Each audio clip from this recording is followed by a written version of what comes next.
आप बड़े गर्व से कहते हैं कि मैं भारत माता की जय नहीं बोलूंगा। यहां बैठी जनता, टीवी पे देख रही जनता जानना चाहती है कि आखिरकार भारत माता की जय बोलने में इतनी तकलीफ क्यों? देखिए, मेरा मानना यह है कि हमारे कॉन्स्टिट्यूशन में कहीं पर भी ये नहीं लिखा हुआ है कि किस तरह की स्लोगन्स बोला जाए। दूसरी बात यह है कि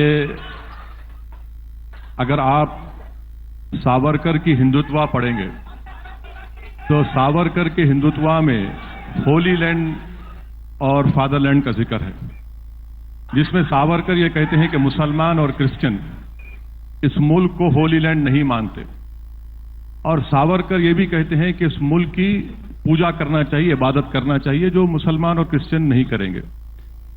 तीसरी बात यह है कि अगर जैसा यहां पर तमाम लोग नारा मार रहे हैं, मैं रेस्पेक्ट करता हूं, मैं मुबारकबाद देता हूं, बहुत अच्छा है,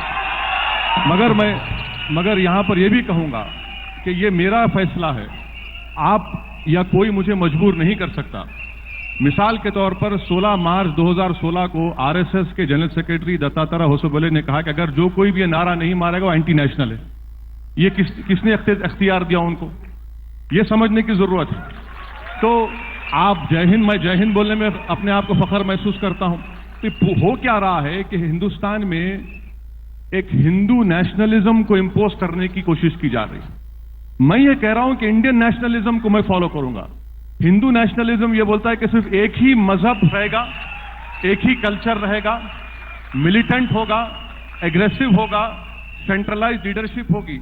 इंडियन नेशनलिज्म ये कहता है कि तमाम कम्युनिटीज को मानेंगे, कॉम्पोजिट कल्चर को मानेंगे, डाइवर्सिटी को मानेंगे। हिंदू नेशनलिज्म 1200 साल की गुलामी की बात करता, इंडियन नेशनलिज्म सिर्फ 200 साल की गुलामी की बात करता। तो यह फर्क है। इसीलिए मैं आपसे कह रहा हूं कि नारा जरूर लगाइए, मगर किसी को मजबूर मत करिए कि नहीं यही नारा आपको लगाना पड़ेगा, मैं उसको मानने को तैयार नहीं। डॉक्टर सुब्रमण्यम स्वामी, असदुद्दीन ओवैसी डंके की चोट पे कहते हैं कि नहीं, मैं भारत माता की जय नहीं बोलूंगा। वो कहते हैं कि इस वजह से मैं देशद्रोही नहीं बन जाता और किसी की हिम्मत नहीं है कि वो मुझे मजबूर करे कि मैं भारत माता की जय बोलूं। क्यों मजबूर किया जाए असदुद्दीन ओवैसी जैसे लोगों को भारत माता की जय बोलने के? पहले इन्होंने दो गलतियां की है अपने वक्तव्य में। पहला गलती यह है कि राष्ट्रवाद और देशभक्ति में इन्होंने फर्क नहीं किया है। देशभक्ति माने मैं इस देश में पैदा हुआ और इस देश को मैं महान देखने चाहता हूं, ये देशभक्ति होती है और देश की रक्षा करने के लिए मैं खड़ा होऊंगा। राष्ट्रवाद जो है वो है कि ये राष्ट्र प्राचीन राष्ट्र है और इसकी प्राचीन संस्कृति अटूट है, लगातार आती आई है। तो मेरी अस्मिता जो है वो इस देश की हिंदुस्तानी अस्मिता है। और यदि मॉडर्न साइंस को हम माने, डीएनए एनालिसिस, तो इस देश के सारे मुसलमान के डीएनए और हिंदू की डीएनए एक ही है। इसके माने मुसलमान का पूर्वज हिंदू है, ये इसको स्वीकार करना चाहिए। पहली बात यह है कि यदि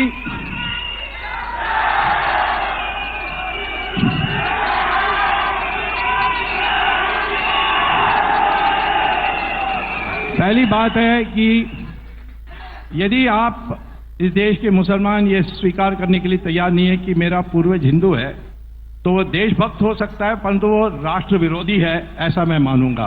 क्योंकि ये राष्ट्र के तो एंटी नेशनल और पेट्रियोटिज्म में फर्क। दूसरी बात, उन्होंने कहा कि हम तो सिर्फ कॉन्स्टिट्यूशन को मानेंगे। कॉन्स्टिट्यूशन में दो बातें हैं जो अनिवार्य है गवर्नेंस के लिए। पहली है कि गौ की हत्या नहीं होगी, उस पर प्रतिबंध लगेगी। क्या इसको मानने के लिए तैयार है? दूसरी बात कॉन्स्टिट्यूशन में है कि यूनिफॉर्म सिविल कोड होना चाहिए। क्या यह मानने के लिए तैयार हैं? कॉन्स्टिट्यूशन मानेगा। तो मुझे यह बताएं डॉक्टर स्वामी, क्या आपकी परिभाषा में असदुद्दीन ओवैसी देशद्रोही है? नहीं, असदुद्दीन ओवैसी देशद्रोही नहीं है, ये देश एंटी नेशनल है, माने राष्ट्र विरोधी हैं। हमारे राष्ट्र की जो कल्पना है उसके विरोधी है।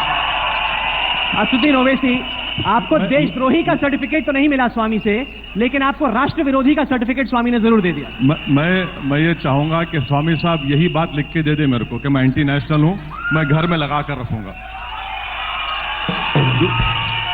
पहली बात, स्वामी साहब ने ये कहा कि देखिए कॉन्ट्रडिक्शन देखिए स्वामी साहब के बात में। ये बोलते हैं कि ये देशभक्त हैं, एंटी नेशनल भी हैं। ये जो है पूरा हिंदुत्व का जो आइडियोलॉजी है जो सावरकर ने लिखी थी, अब उसी को कोट कर रहे हैं ना? नहीं, कोट कर रहा हूं, मिक्स करके कर रहे हैं आप। Savarkar, Golwalkar, bunch of thoughts, ये सब मिलाकर, ठीक है। सावरकर को मानता हूं, गोलवालकर को मानता हूं, पर मोहम्मद अली जिन्ना को नहीं मानता हूं। मैं भी नहीं मानता। तो बहुत अच्छी बात है। एक तो सावरकर ने, आज यहां पर हम इतने झंडे देख रहे हैं, इतने झंडे देख रहे हैं। मैं आप तमाम को एक बात बताना चाहूंगा और इसका जवाब स्वामी साहब भी देंगे। सावरकर ने कहा था कि try colour can never be the national flag of India. यह उन्होंने कहा था सावरकर ने, अभी ये मानेंगे। दूसरी बात, गोलवालकर ने सरदार पटेल को लेटर लिखकर दिया था कि हम आरएसएस से बैन हटाइए। तो सरदार पटेल ने कहा कि इसका कंडीशन यह होगा कि आप ट्राई कलर को मानेंगे, हिंदुस्तान को सेक्युलर मुल्क मानेंगे। तो आरएसएस ने कहा कि हम ट्राई कलर को मानेंगे। सावरकर ने कहा था कि ट्राई कलर को नहीं मानेंगे जो इतनी फख्र से आप लोग लहरा रहे हैं। सावरकर ने कहा था कि भगवा झंडा नेशनल फ्लैग होना चाहिए। सावरकर ने कहा था कि मैं कॉन्स्टिट्यूंट असेंबली को नहीं मानता, इसको अंग्रेजों ने बनाया। गोलवालकर ने कहा था कि ये कहां से फ्लैग आ गया। तो अब ये देख लीजिए, ये किताबों में लिखा है, मैं प्रूफ करने तैयार हूं। ये आखिरी बात मैं स्वामी साहब से पूछना चाह रहा हूं कि ठीक है, मैं एंटी नेशनल हूं, मैं जरूर, मेरे लिए एजाज है, ये मेरे लिए ऑनर है और इंशाल्लाह मैं इसको लेकर चलूंगा जिंदगी पर। मैं आपसे पूछना चाह रहा हूं कि आरएसएस का जो ओथ लेते हैं, आप आरएसएस का ओथ लिए? Have you taken an oath for RSS? No, so you're not an RSS member. So no, when you take oath for RSS, आपको जब ओथ लेते हैं आरएसएस को, तो आपको यह कसम खाना पड़ता है कि मैं Hindu religion, Hindu community, Hindu culture की वफादारी करूंगा और यह मुल्क मेरे लिए होली लैंड है। मैं स्वामी साहब से पूछना चाह रहा हूं कि नरेंद्र मोदी और बीजेपी ने कॉन्स्टिट्यूशन पर ओथ लिया, स्वामी साहब भी एमपी बने तो कॉन्स्टिट्यूशन पर ओथ लिए, तो क्या इंडिया का कॉन्स्टिट्यूशन का ओथ ऊपर होगा या फिर आरएसएस का ओथ ऊपर रहेगा? यह आप बता दीजिए, क्योंकि आरएसएस का ओथ है।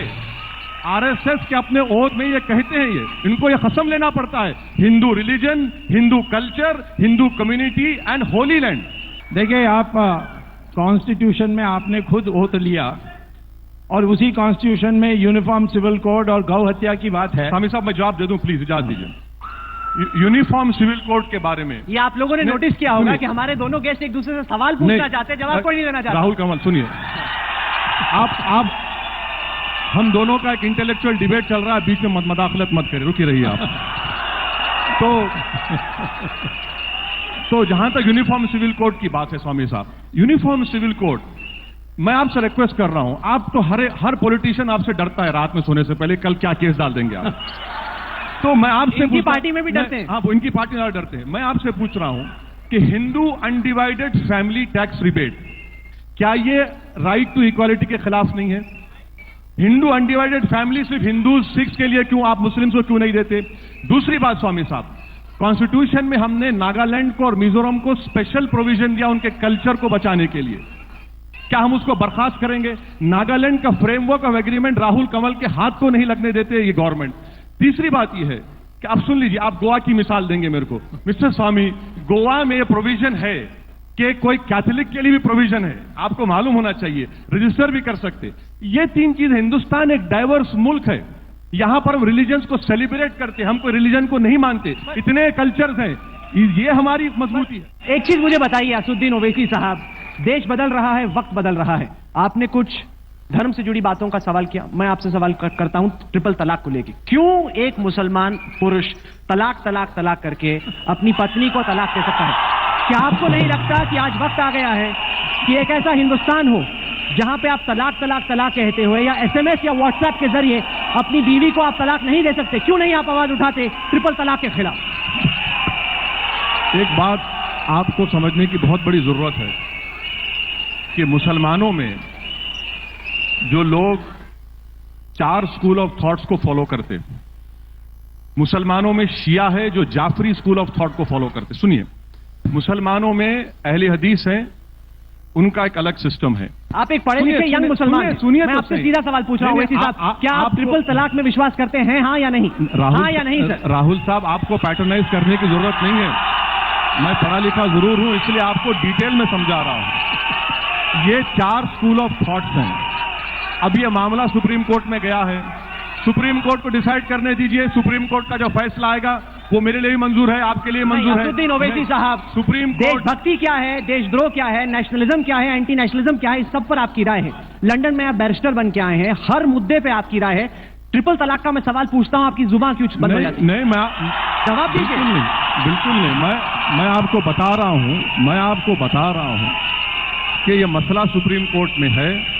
सुप्रीम कोर्ट फैसला करेगा, यहाँ कोई आपकी अदालत तो नहीं होगा ना। सुप्रीम कोर्ट का जो भी फैसला हो- अलग है। नहीं, सुप्रीम आपसे सरल सवाल यह है कि क्या आपके हिसाब से ट्रिपल तलाक की जो प्रथा है वो चलनी चाहिए, हाँ या नहीं? मैं आपसे- जवाब क्यों नहीं दे पा रहे हैं? जवाब आपको दे आप रहा बोल हूं। दीजिए कि मैं नहीं। विश्वास करता हूं, बोलिए कि मैं विश्वास करता हूं, या बोलिए कि मैं विश्वास नहीं हरगिज़ करता। आप जैसा चाहेंगे वो जवाब नहीं दूंगा मैं। मुझे अख्तियार है कि मैं अपनी बात रखूं, मैं अपनी बात को रखा हूं, आपको समझाने की कोशिश कर रहा हूं, और जो सुप्रीम कोर्ट का फैसला आएगा होगा। मगर एक बात बताइए कि जहां कहीं मुस्लिम औरत पर जुल्म होता, आप लोग बोलते तलाक की वजह से होता, तो भाई ज़किया जाफरी से इंसाफ कब होगा? फिर ज़किया जाफरी से इंसाफ नहीं होगा क्या? आप जाकर देखिए, मेवात में यहां से 70 किलोमीटर दूर है, बिरयानी के नाम पर दो